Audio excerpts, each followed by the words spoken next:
Trump ने Hamas को 72 घंटे दिए हैं। इन 72 घंटों के अंदर हमास को इजराइल के सभी बंधक वापस लौटाने हैं, लेकिन नेतन्याहू और हमास के बीच युद्ध विराम किसी भी वक्त टूटने का खतरा है। ऐसे वक्त में पुतिन ने नेतन्याहू को लेकर ऐसी बात का दावा किया है जिससे साफ जाहिर होता है कि ईरान को लेकर इजराइल घबराया हुआ है।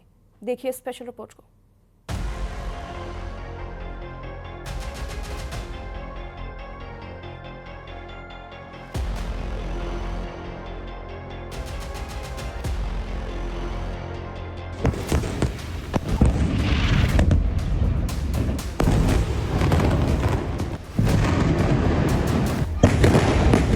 इजराइल बोरिया बिस्तर समेट रहा है।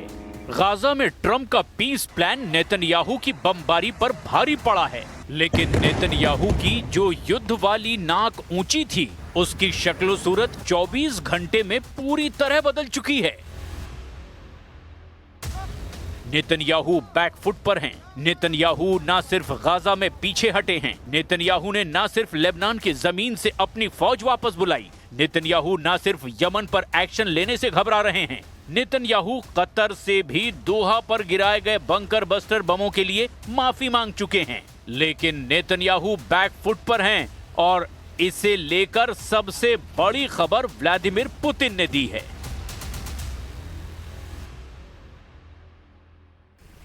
व्लादिमीर पुतिन ने बड़ा दावा किया है। दावा ये कि इजराइल ने उनसे गुजारिश की है कि ईरान को एक मैसेज दे दें। मैसेज ये कि इजराइल अब ईरान के साथ युद्ध नहीं चाहता। यानी इजराइल पुतिन के जरिए खामनेई से कह रहे हैं कि अब वो युद्ध नहीं करना चाहते। यानी इजराइल पुतिन के जरिए खामनेई से कह रहा है कि अब वो युद्ध नहीं करना चाहता।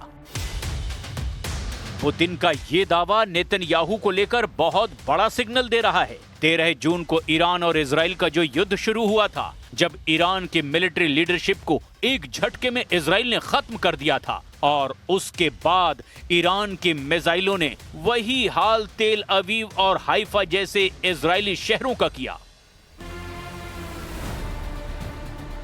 अब नेतन्याहू उस ईरान का सामना नहीं करना चाहते। व्लादिमीर पुतिन ने यह दावा ताजिकिस्तान में किया है। राजधानी दुशांबे में सेंट्रल एशिया रशिया के बीच शिखर वार्ता के दौरान पुतिन ने ईरान को लेकर इजराइल का रुख बताकर सबको चौंका दिया। ईरान को लेकर नेतन्याहू का नया खौफ वर्ल्ड मीडिया में सुर्खियां बन रहा है। पुतिन के हवाले से यही खबर छप रही है कि नेतन्याहू अब ईरान से युद्ध नहीं चाहते। ईरान को लेकर नेतन्याहू की मजबूरी क्या है? ईरान को लेकर नेतन्याहू क्यों इतने बेबस नजर आ रहे हैं? इस वक्त नेतन्याहू की स्थिति गाजा से लेकर तेहरान तक क्यों कमजोर नजर आ रही है? इसे समझने के लिए पुतिन और नेतन्याहू के बीच 7 अक्टूबर को ही फोन कॉल की कुछ डिटेल समझ लीजिए। इस फोन कॉल को लेकर रिपोर्ट है कि नेतन्याहू ने पुतिन से कहा कि आप ईरान को फाइटर जेट और बाकी हथियार ना सप्लाई कीजिए, और ईरान और रूस के बीच इस वक्त सुखोई 35 की डील को लेकर बात चल रही है। रिपोर्ट है कि नेतन्याहू ने इशारा किया कि अगर आप ईरान को हथियार सप्लाई करेंगे तो इजराइल यूक्रेन को हथियार पहुंचाएगा। इस फोन कॉल की सबसे अहम बात यह है कि नेतन्याहू इस वक्त कमजोर नहीं दिखना चाहते। वो बताना चाहते हैं कि गाजा से लेकर ईरान तक युद्ध को लेकर जो कुछ हो रहा है वो उनकी शर्तों के हिसाब से हुआ है। हमास को लेकर नेतन्याहू ने ऐसी बात कह दी है जिससे उनके हमास के खिलाफ स्ट्राइक रेट पर सवाल उठना लाजमी है। חמאס הסכים לעסקה רק כשהרגיש שהחרב מונחת על צווארו, והיא עדיין על צווארו. החמאס הסכים לעסקה רק לאחר שתוכנית טראמפ, שעליה הסכמתי עם הנשיא בוושינגטון, בודדה אותו בינלאומית באופן חסר תקדים. בשלב הנוכחי של התוכנית, אנחנו ממוקדים בשחרור חטופינו. 735 दिन के युद्ध में इजराइल ने गाजा पर 1,10,000 टन बम बरसाए। इस बमबारी में 67,000 लोग मारे गए, जिनमें 20,000 से ज्यादा बच्चे थे। इस बमबारी में 2,500 परिवार पूरी तरह से खत्म हो गए। इजराइल की बमबारी में 1,70,000 लोग घायल भी हुए। अब हमास को लेकर इजराइल के एक्शन में ये बात साफ है कि गाजा में हमास की लीडरशिप पूरी तरह खत्म हो गई, लेकिन इजराइल हमास के लड़ाकों को फिर भी खत्म नहीं कर पाया, क्योंकि गाजा में हमास के लड़ाके हमेशा इजराइल पर हमले के लिए तैयार बैठे नजर आते हैं।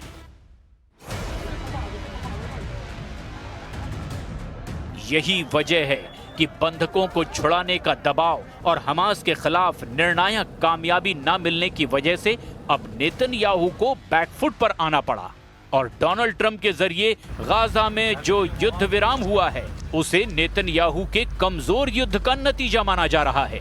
तस्वीरें अब सामने हैं। इजराइल की सेना गाजा में अपना बोरिया बिस्तर समेट रही है। गाजा में डोनाल्ड ट्रंप का शांति मिशन नेतन्याहू की बमबारी के सामने भारी पड़ा है और नतीजतन नेतन्याहू की युद्ध ना खत्म करने वाली जिद कमजोर पड़ी है। साफ है कि नेतन्याहू बैकफुट पर हैं। वो गाजा से पीछे हटने को मजबूर हुए हैं। दक्षिण लेबनान से उनको सेना वापस बुलानी पड़ी है। वहां भी इजराइल का युद्ध सिर्फ हवाई हमलों तक ही सीमित रहा है। जब नेतन्याहू ने कतर में हमास की लीडरशिप को टारगेट किया, तब ट्रंप के दबाव की वजह से नेतन्याहू को कतर की अमीर से माफी भी मांगनी पड़ी। और यमन के खिलाफ तो नेतन्याहू कभी मजबूत नजर आए ही नहीं, क्योंकि यमन पर बमबारी के बावजूद हूथी ने इजराइल को टारगेट बनाना नहीं छोड़ा।